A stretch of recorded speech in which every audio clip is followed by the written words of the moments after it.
안녕하십니까. 여러분과 함께 북한 경제에 대해서 재미있게 공부할 저는 민영기라고 합니다. 우리나라가 분단 국가입니다. 분단 국가고 우리가 적대적으로 서로를 이렇게 증오하면서 이렇게 하면서 지낸 지가 많이 오래됐습니다. 해방 이후에 우리가 분단 되면서 이렇게 굉장히 어려운 시련을 겪고 있는데요. 우리가 지금 당장은 어려운 시기를 겪고 서로 간에 미워하면서 이렇게 살지만 사실은 우리나라의 경우에 그 북한을 경유하지 않고는 사실은 더 높은 단계로 경제가 성장하기가 어려운 지경에 왔습니다. 지금 현실을 둘러보시면 여러 가지 어려운 문제들이 많죠. 우리나라가 경제적으로 어려움에 많이 처해 있는데 이념적인 것이 아니라 북한 경제는 제가 뭐 흔히 은유하는 말로요. 저는 줄기세포다 이렇게 보통 많이 얘기하거든요. 그러니까 어떻게 분화돼서 어떻게 바뀔지 모르는 그런 줄기세포처럼 뭐 줄기세포를 잘 키우면 뭐 간도 될 수 있고 간세포도 될 수 있고 뭐 눈세포도 될 수 있고 여러 가지로 변화할 수 있는 거 아닙니까? 그래서 가능성이 굉장히 많은 경제 체제다 이렇게 볼 수 있습니다. 그래서 우리가 어떻게 북한을 잘 활용하고 이용하고 함께 상생하고 번영하는 길을 찾느냐에 따라서 우리는 무한히 많이 성장할 수 있다 이런 생각을 갖고 있습니다. 그래서 우리 여러분들이 꼭 북한 경제를 우리가 활용해서 앞으로 큰 비전을 실제로 현실로 이룰 수 있는 그런 기회가 되길 바랍니다. 그런 마음에서 이런 강의를 시작했습니다. 여러분들 지금부터 북한 강의에 대해서 북한 경제에 대해서 이야기할 건데요. 저는 정치나 군사 안보나 이런 것들은 가급적 이야기하지 않고요. 북한 경제에 대해서만 이야기하도록 하겠습니다. 물론 경제라는 게 정치하고 분리할 수가 없어요. 우리가 일반적으로 주류경제학이라고 하는 신고전학파 경제학, 지금 우리가 대학에서 배우는 학생들이 배우는 그런 식의 경제학은 전부 다 뭐냐면 경제만 따로 떼가지고요. 따로 떼가지고 경제 현상만 분석하려고 하는 경향이 있습니다. 이것은 뭐 심각하게 얘기하면 뭐 경제학 제국주의 뭐 이렇게도 얘기하는데요. 이 경제 논리로 모든 걸 다 설명하고 경제 논리 하나가 마치 과학처럼 뭐 자연과학처럼 경제 현상 하나를 그 현상 안에서 자족적으로 연구할 수 있다고 보는 관점이 있는데요. 그건 제가 보기엔 미신입니다. 사실 우리가 베니스의 상인이라는 책을 보면 고리대법자 샤일록이 그 안토니하고 계약을 맺잖아요. 그래서 계약을 안 지키면 계약을 이행하지 못하면 뭐 네 심장에 가까운 살 얼마를 떼어내겠다 이런 그 계약을 한단 말이죠.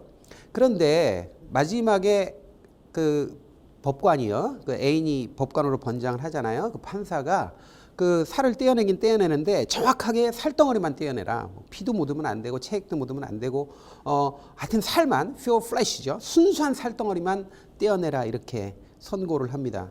그런데 사람 몸에서 순수한 살덩어리만 떼어낼 수 있습니까? 그거 불가능합니다. 살이라고 하는 건 피가 옮겨붙어서 살이 됐다 이런 얘기도 하잖아요. 동양에서는 사실 피와 살은 분리할 수가 없습니다. 우리 인간의 정치 행위나 경제 행위나 사회 현상이나 이런 것들이 서로 다 연관돼 있는 거거든요. 그래서 순수한 경제만 분석하기 좀 어려워요. 그 사회주의 경제학은 이게 순수한 경제학만 있는 게 아닙니다. 그래서 정치 경제학이거든요, 원래. 그래서 우리가 북한 경제를 이해할 때 항상 우리 자본주의 경제학, 주류 경제학에서 배운 거를 토대로 해서 이해하려고 그러면 절대 이해가 안 됩니다. 그러니까 안 되고요. 항상 자본주의, 그 사회주의 경제학 또는 뭐 북한 경제도 마찬가지지만 이런 경제학은 우리가 정치 논리라든지 아니면 사회적인 논리나 이런 것들을 다 함께 고려해야 됩니다. 그래서 종합적으로 살펴봐야 된다. 단순히 뭐 수요와 공급에다가 인간의 욕망을 꾸겨 집어넣어가지고 그래프로 그려가지고 아주 선명하게 아주 멋있게 보이는 그래프를 보면서 와 훌륭해 이런 거 가지고는 안 통합니다. 이런 거 가지고는 북한 경제를 정확하게 볼 수가 없으니까 그런 것을 토대로 그런 걸 먼저 선행 이해를 하시고 제 강의를 들으셔야 여러분들이 이질감을 안 느끼실 거예요. 자, 일단 우리가 북한 경제를 이해하는데 세 개로 나눠서 쪼개서 살펴볼 겁니다. 반드시 일치하는 건 아니지만요. 해방, 즉 광복 이후에 김일성이 주도하던 경제 시스템을 공부하는데 이게 이제 고난의 행군이라고 해서 이제 90년대 중반 정도까지를 다룰 겁니다. 그 시기를. 그리고 90년대 중반까지는 이제 김정일까지지만 요 김일성이 완전히 세팅한 그 단계까지 일단 첫 강의는 다룹니다. 그게 60년대 초반입니다. 그 정도를 다루고요. 60년대 중후반부터 김정일 위주로 해가지고 이야기하겠습니다. 물론 김일성이 이제 경제를 뭐 주관을 하긴 하지만 김정일의 입김이 그때부터 이제 조금씩 나타나거든요. 그래서 북한의 경제 위기라고 하는 90대 중반의 고난의 행군까지를 다루고요. 그 다음에 고난의 행군 이후에 2000년대부터 지금 현재까지의 시기를 우리가 김정은을 중심으로 해서 다뤄보겠습니다. 이건 일치하는 건 아닙니다. 그 인물하고 시기가 일치하는 건 아니더라도 특징을 잡아서 우리가 수업을 할 거고요. 원래 이 수업은 대학원에서 수업을 한다 그러면 한 학기 수업입니다. 한 학기 15주 수업인데 3강의에 걸쳐서 하니까 여러분들 아주 콤팩트하게 할 겁니다. 아주 재밌게 여러분들이 들어주시면 되겠습니다. 자, 첫 번째 시간은 이제 첫 번째 강의 북한 경제의 원형이 어떻게 형성되었는가를 살펴볼 건데요.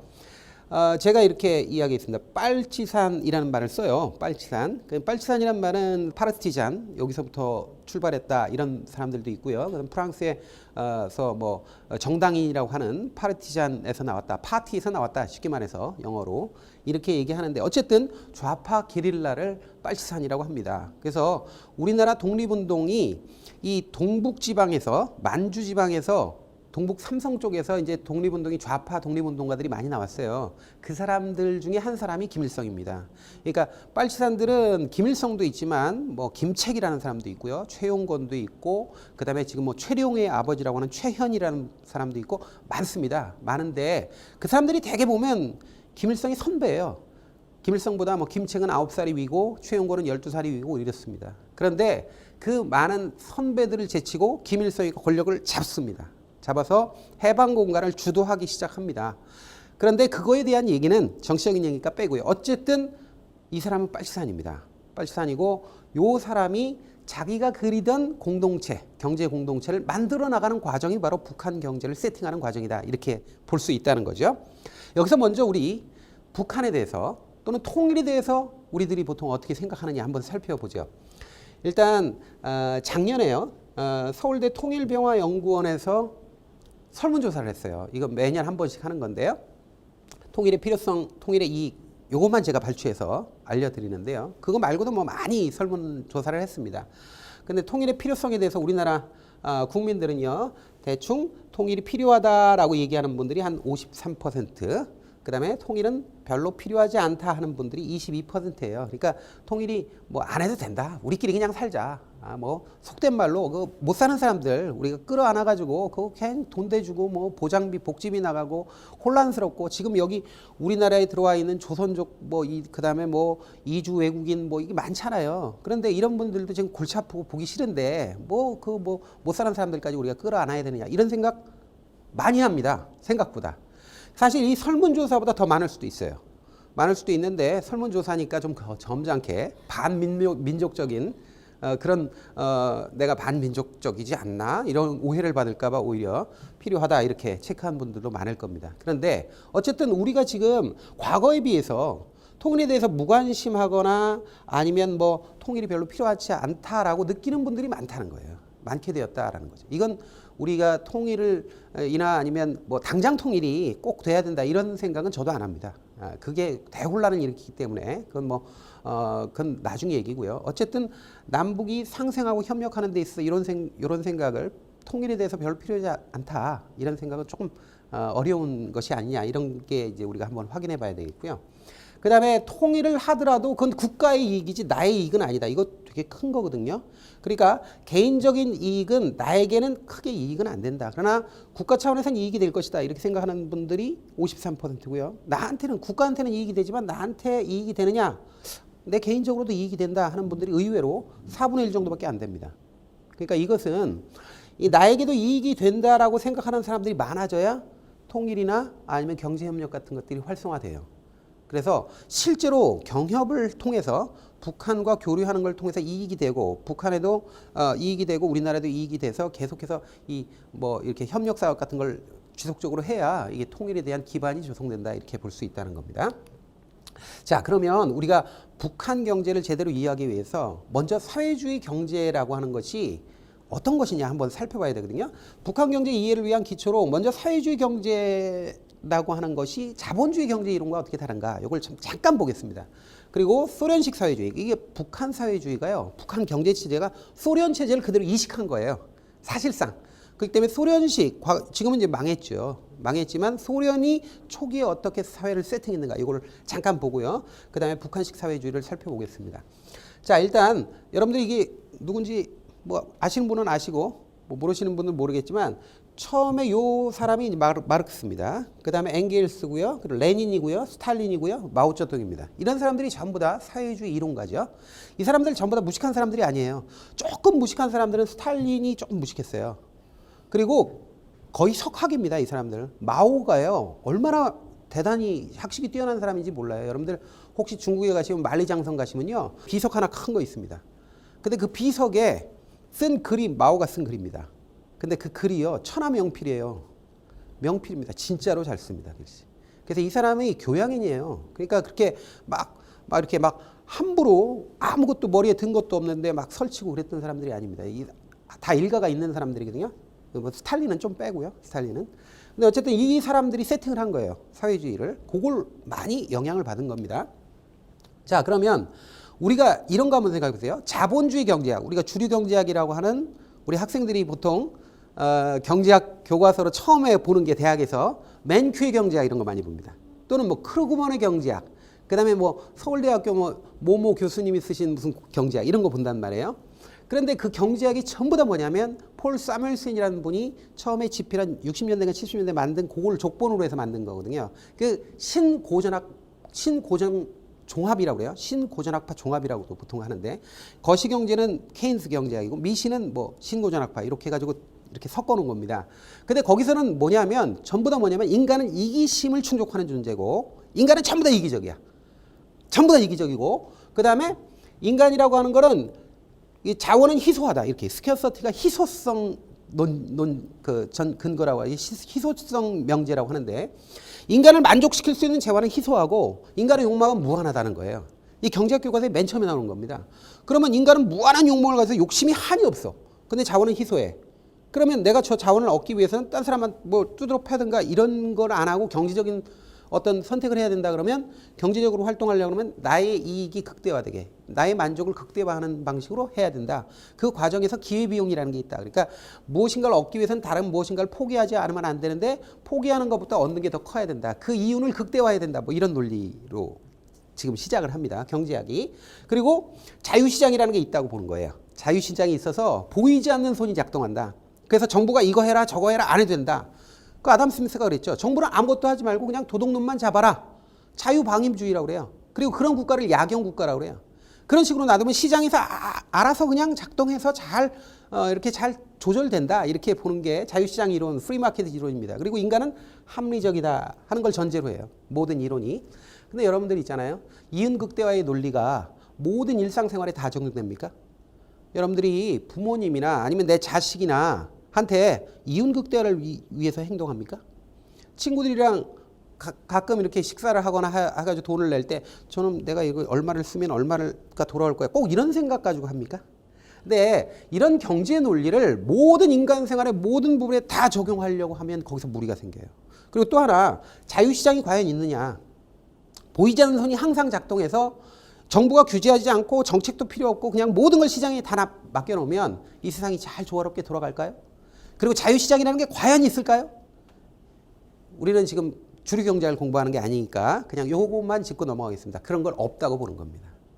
사회주의 경제에서는 그런 건 없어요. 그건 신화라고 보는 겁니다. 그래서 이런 것들을 일단 머릿속에 싹 지워버려야 북한 경제나 사회주의 경제가 이해가 됩니다. 자, 그래서 우리가 많이 공부하는 맨큐의 경제학이라는 책인데요. 대학생들이. 거기 보면 맨큐의 경제의 10대 원리가 있어요.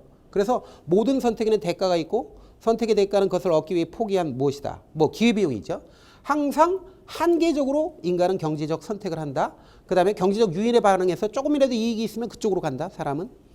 자유거래는 모든 사람을 이롭게 한다. 시장이 경제활동을 조직하는 가장 좋은 수단이다. 이런 식으로 얘기하거든요. 이게 전형적인 자본주의 경제학의 논리입니다. 그런데 문제는 이것이 옳다 그르다 그 얘기가 아니고요. 이런 논리로 다 접근하면 북한 경제를 이해할 수가 없다는 거예요. 이해할 수가 없습니다. 그래서 이것과는 다른 방식으로 접근해야 된다라는 거죠. 그래서 자본주의 경제학, 보통 주류 경제학에서는 인간은 욕망의 주체로 봅니다. 이기심의 주체로 봐요. 그래서 시장은 큰 두 개의 이기적 존재가 있는데 하나는 수요자고 하나는 공급자야. 수요라고 하는 거는 일정한 가격에서 주어진 가격 수준에서 일정 기간 동안 뭔가를 살려고 하는 욕망이고, 공급은 주어진 조건 하에서 일정한 시장에서 이제 주어진 가격에서 어떤 걸 팔려고 하는 욕망이에요. 그 두 욕망이 부딪혀서 시장을 형성하는데 그 욕망이 눈에 안 보이죠. 안 보이니까 뭘로 표현하냐? 그래프로 표현해요. 그래서 주류 경제학은 거의 대부분 아주 어마어마한 그래프로 이루어져 있습니다. 맨 수학이고요.